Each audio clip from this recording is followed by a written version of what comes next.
जय हिंद बच्चों। स्वागत है आपका अपने YouTube चैनल इमेजिन क्लासेस के नए वीडियोज़ में। तो बच्चों, जैसे आप लोगों ने देखा कि कल हम लोग ने पढ़ा था इंट्रोडक्शन के बारे में, ठीक है। मतलब कल हम लोगों ने ये इंट्रोडक्शन देखा था कि हमें जो है 12th का कोर्स आगे कैसे पढ़ना है, कैसे करना है, ये सब कल हो गया था। तो बच्चों, आज बिना समय गंवाए हुए आइए शुरू करते हैं। ये हमारा पहला चैप्टर है। इसमें चैप्टर का नाम है विद्युत आवेश तथा क्षेत्र, ठीक है। ये तो चैप्टर का नाम हो गया, कोई दिक्कत नहीं है। हम लोग और देखते हैं, पहले ये समझेंगे कि स्थिर वैद्युतिकी क्या होता है। उसके बाद हम लोग चर्चा करेंगे वैद्युत आवेश क्या होता है। बच्चों, एक चीज़ मैं आपको बता दूं, इसमें गारंटी के साथ मैं कह रहा हूं, आप लोग यहाँ से पढ़िए, फिर किसी को कोई भी दिक्कत कभी नहीं होगी। मैं पूरा एक एक यहाँ पे, जैसे आप सब देख सकते हैं, यहाँ पे मैं पूरी चीज़ों को लेकर के आया हूँ, एक एक मतलब पीडीएफ वगैरह सब बना करके। आप लोग को कुछ भी कहीं खोजने की ज़रूरत नहीं पड़ेगी। ये सब जिम्मेदारी मेरी है, ठीक है। तो आइए सबसे पहले समझ लेते हैं स्थिर वैद्युतिकी क्या होता है, फिर हम लोग इसमें आगे बढ़ना शुरू करते हैं। एक मिनट, ये दिख नहीं रहा हल्का सा। फिर हम लोग बच्चों इसमें आगे बढ़ना शुरू करेंगे, जैसे ये वैद्युत आवेश क्या होता है, फिर और इलेक्ट्रॉन, ये सारी चीज़ें क्या होती हैं, इसके बारे में हम लोग चर्चा करेंगे। तो आइए सबसे पहले समझते हैं स्थिर वैद्युतिकी क्या होता है, ठीक है। तो बच्चों, विद्युत को समझने के लिए हम थोड़ा सा एक अलग रफ फेज पे, हम लोगों का पढ़ने का तरीका यही होगा कि यहाँ पे समझेंगे, चीज़ों को देखेंगे। कोई वीडियो वगैरह अगर आपको जैसे विजुलाइज करनी होगी तो वो चीज़ हम यहीं मतलब यहीं से वीडियो में बता देंगे। यहाँ पे आपको वीडियो चलती हुई दिखाई देगी, और जो चीज़ें अलग से समझाना होगा उसको हम लोग अलग से एक कापी एक पेज पे समझेंगे। और कुछ चीज़ें भी मतलब मैंने बुक कर रखा है, अभी आई नहीं है, तो आ जाएंगी तो फिर हम लोग आराम से 3D 2D में जैसे पढ़ना होगा एकदम आराम से और एकदम अच्छे से पढ़ेंगे, उसमें दो राय नहीं है, ठीक है। तो बच्चों, ये स्थिर वैद्युतिकी क्या होती है, ये पहले थोड़ा हम लोग एक अलग मतलब रफ पेज पे समझ लेते हैं, फिर उसके बाद आगे चलते हैं, फिर पढ़ना शुरू करते हैं। और अपना कोर्स हम लोग आज यहीं से ही स्टार्ट करेंगे, ठीक है। तो आइए एक अलग पन्ने पे इसको हम लोग पहले समझ लेते हैं। तो बच्चों, यहाँ पे आप देख सकते हैं कि ये जो वैद्युतिकी है ये दो प्रकार की होती है। एक होती है स्थिर वैद्युतिकी, एक होती है गतिक वैद्युतिकी, ठीक है। तो ये स्थिर और गतिक क्या है, इसको आइए समझ लेते हैं। जैसे आप सब यहाँ पे देख सकते हैं कि जो वैद्युतिकी है, वैद्युतिकी का मतलब इसमें हम लोग चर्चा करते हैं वैद्युत की। किसकी चर्चा करते हैं? वैद्युत। या वैद्युत का मतलब ये बोले कि जो इलेक्ट्रिक फील्ड होता है, मतलब जो हमारा इलेक्ट्रिक होता है, हम लोग इसकी चर्चा इसमें करते हैं। तो सॉरी, तो ये स्थिर वैद्युतिकी क्या होता है। जैसे बच्चों, वैद्युतिकी जो होता है ये दो प्रकार का होता है, जैसे एक स्थिर एक गतिक। तो स्थिर वैद्युतिकी के अंतर्गत हम लोग ऐसी चीज़ों को पढ़ेंगे जिसमें हमारा जो इलेक्ट्रॉन रहता है वो एक जगह कांस्टेंट रहता है, यानी एक जगह रुका हुआ रहता है। कैसा रहता है? रुका हुआ। यहाँ पर इलेक्ट्रॉन बच्चों हमारा रुका हुआ रहता है। और उसके बाद जो ये दूसरी चीज़ है गतिक वैद्युतिकी, इसमें क्या होता है बच्चों, गतिक वैद्युतिकी में हमारा इलेक्ट्रॉन जो होता है ये रुका हुआ रहता है, सॉरी, इलेक्ट्रॉन स्थिर में रुका हुआ रहता है। गतिक में इलेक्ट्रॉन हमारा मोशन में रहता है। हमारा इलेक्ट्रॉन कैसा रहता है? मोशन में। यानी बच्चों, गतिक वैद्युतिकी में हमारा इलेक्ट्रॉन जो है वो गति में रहता है। और स्थिर वैद्युतिकी में, जैसे यहाँ पे देख रहे, स्थिर का मतलब होता है स्थिर रहना यानी रुकना, ठीक है। तो जब इलेक्ट्रॉन रुका रहेगा तो वो हमारा आएगा स्थिर वैद्युतिकी के अंतर्गत। उसके बाद गतिक का मतलब जब इलेक्ट्रॉन हमारा मोशन में होगा, यानी जब विद्युत धारा प्रवाहित हो रही होगी, जब इलेक्ट्रिक करंट प्रवाहित होगा, तब उसके अंतर्गत हम लोग पढ़ेंगे, वो किस में आएगा? वो आएगा गतिक वैद्युतिकी में, ठीक है। तो बच्चों, उम्मीद है आप लोग जो है ये समझ गए होंगे कि स्थिर वैद्युतिकी क्या है और गतिक वैद्युतिकी क्या है, ठीक है। अब हम लोग आइए चर्चा करते हैं वैद्युत आवेश क्या होता है, ठीक है। तो बच्चों, आवेश होता है, ठीक है, लेकिन जैसे यहाँ पे करें कि दो पदार्थों को आपस में रगड़ा जाता है तो ये पदार्थ हल्की हल्की वस्तुओं को आकर्षित करते हैं। तो ये सब कैसे होता है, ये हम लोग अभी थोड़ी देर बाद, मतलब वैद्युत आवेश की चर्चा थोड़ी देर बाद करेंगे। उसके पहले कुछ और चीज़ें पहले हम लोग उसको समझ लेते हैं, ठीक है।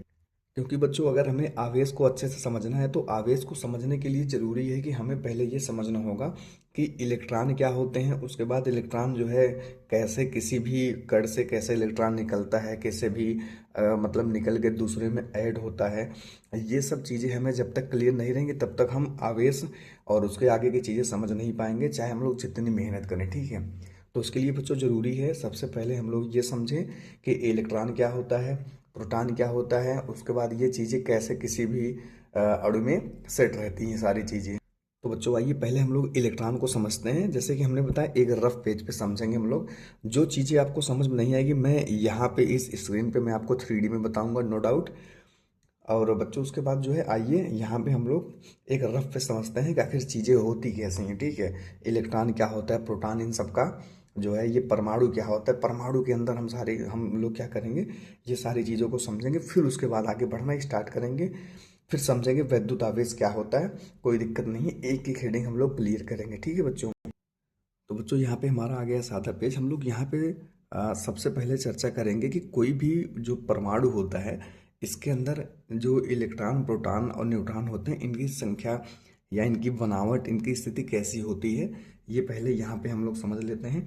आइए समझना शुरू करते हैं बच्चों। जैसे आप सब लोग जानते हैं कि जो हमारा एक परमाणु होता है वो होता है गोल आकार का। कैसा होता है, गोल आकार।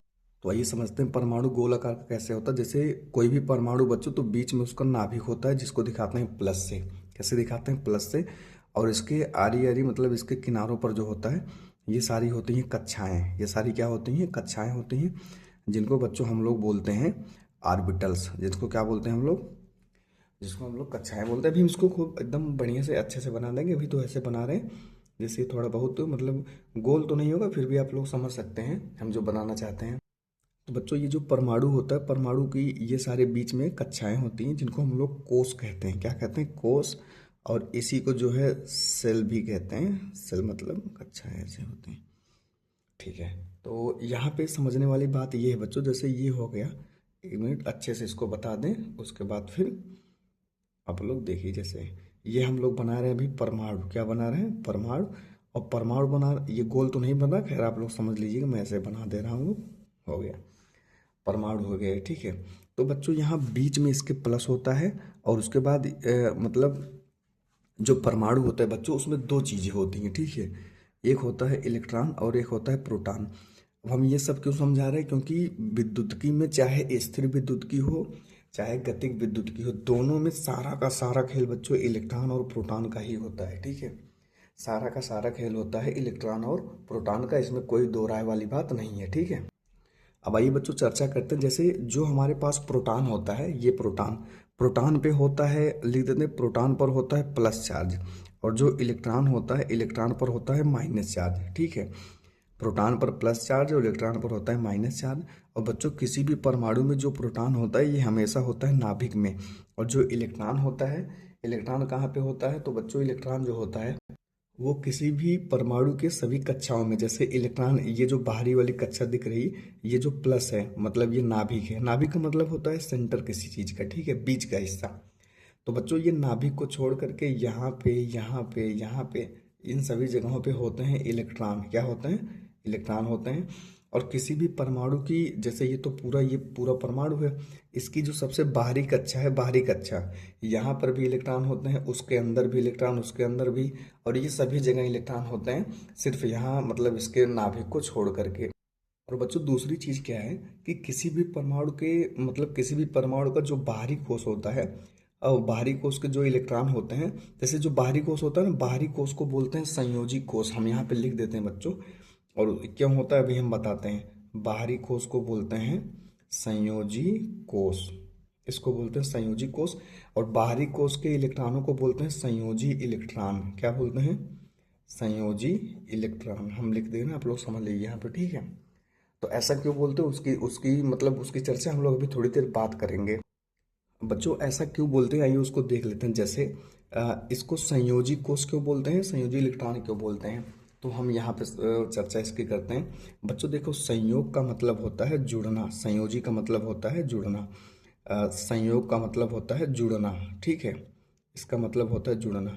तो जुड़ने का मतलब ये है कि जब हमें एक परमाणु को हम कैसे दिखाएं, चलिए ए और बी नाम दे देते हैं, कोई दिक्कत वाली बात नहीं है, ठीक है। जैसे बच्चों हमारे पास अगर कोई भी पदार्थ बना है, ठीक है, कोई भी पदार्थ बना है, तो हमारे पास पदार्थ कैसे बनता है, पदार्थ हमारे पास बनता है बच्चों जब हम अणुओं को जोड़ते हैं तब, यानी एक अणु प्लस दूसरा अणु, जब अणु को अणु से जोड़ते हैं तब हमारे पास क्या बनता है, पदार्थ। और अणु कैसे बनता है, ये बनता है परमाणुओं के योग से, मतलब जब परमाणु मिलेंगे और यहाँ पर भी जो है परमाणु जुड़ेगा, तब उसके बाद बनेगा हमारे पास बच्चों पदार्थ, ठीक है। तो पदार्थ बनाने के लिए हमें अणुओं को जोड़ना होगा, और उसके बाद अणु बनाने के लिए परमाणुओं को जोड़ना होगा। तो इसका मतलब अगर हमें कुछ भी चीज़ बनाना है तो परमाणुओं को जोड़ना बहुत ज़रूरी है। यही वाले परमाणु जो अभी हम लोग पढ़े, इस परमाणु का जुड़ना बहुत जरूरी होता है। जब तक हम बच्चों परमाणुओं को जोड़ेंगे नहीं तब तक हमारे आगे कोई भी चीज़ हमारी संभव है ही नहीं। तो इसलिए परमाणुओं को जोड़ना बहुत ज़रूरी है। अब हम लोग क्या कहते हैं, मान लीजिए हमारे पास यहीं पे देखते हैं कि कोई एक परमाणु हम मान लेते हैं हमारे पास है ए, उसका नाम है ए, और कोई एक परमाणु है उसका नाम है बी, ठीक है। अब चाहे ए परमाणु हो चाहे बी परमाणु हो, इन सब में तो एक मतलब इन सब में क्या होगा, एक नाभिक होगा, एक क्या होगा, न्यूक्लियस, उसको बोलते हैं न्यूक्लियस, ठीक है। और ये जो बी है इसका भी एक न्यूक्लियस होगा, मतलब एक न्यूक्लियस ए का एक न्यूक्लियस होगा बी का, ठीक है बच्चों। अब उसके बाद जैसे मान लीजिए ये जो परमाणु है इसी का हम कुछ नाम दे देते हैं, इसको मान लेते हैं ए। इसको क्या मान लेते हैं, मान लेते हैं कि ये परमाणु ए है, इसका नाम परमाणु ए है, ठीक है। तो अब जैसे अगर हम परमाणु ए को, अब जैसे दूसरा परमाणु बी रहेगा मान लो, तो बी भी तो सेम ऐसे रहेगा, उसमें भी एक नाभिक रहेगा, प्रोटॉन रहेगा, इलेक्ट्रॉन, यही सारी चीज़ें तो बी में भी रहेंगे, ए में और बी में सेम चीज़ें रहेंगी। और अगर अब हमें ए को बी से जोड़ना है तो कैसे जोड़ेंगे, जब तक, क्योंकि देखो यहाँ पे देखो कि जब तक परमाणु को परमाणु से जोड़ेंगे नहीं तब तक अणु नहीं बनेगा, जब तक अणु नहीं बनेगा तब तक पदार्थ नहीं बनेगा, तो दिक्कत हो जाएगा। इसलिए हमें परमाणुओं को जोड़ना बहुत ज़रूरी है। तो ऐसा तो है नहीं कि जैसे ये परमाणु ए मान ले तो सेम ऐसा परमाणु बी भी है, मतलब एकदम जैसा परमाणु ए होता है वैसे बी होता है। अब इनको जोड़ना बहुत ज़रूरी है, तो ऐसा है नहीं कि इन दोनों को से जोड़ के फिर गोद लगा दे चिपक जाएगा। तो इन दोनों को जोड़ने के लिए क्या करते हैं, इसके कई सारे तरीके हैं, आप लोग ये बच्चों केमिस्ट्री में पढ़ेंगे। तो यहाँ पे हम लोग जिसकी चर्चा करते हैं, तो जोड़ने के लिए क्या करते हैं कि मतलब इसका जैसे परमाणु ए है, इसका एक इलेक्ट्रॉन या दो इलेक्ट्रॉन निकल कर, या फिर निकलेगा नहीं मतलब जो है, और जो परमाणु बी होगा उसके इलेक्ट्रॉनों से मतलब जुड़ जाता है, उसके इलेक्ट्रॉन क्या होता है, जुड़ जाता है। तब यहाँ पे मतलब जो परमाणु होते हैं, परमाणु परमाणु मिल करके एक अणु बना लेते हैं, ठीक है, ये क्रिया होती है।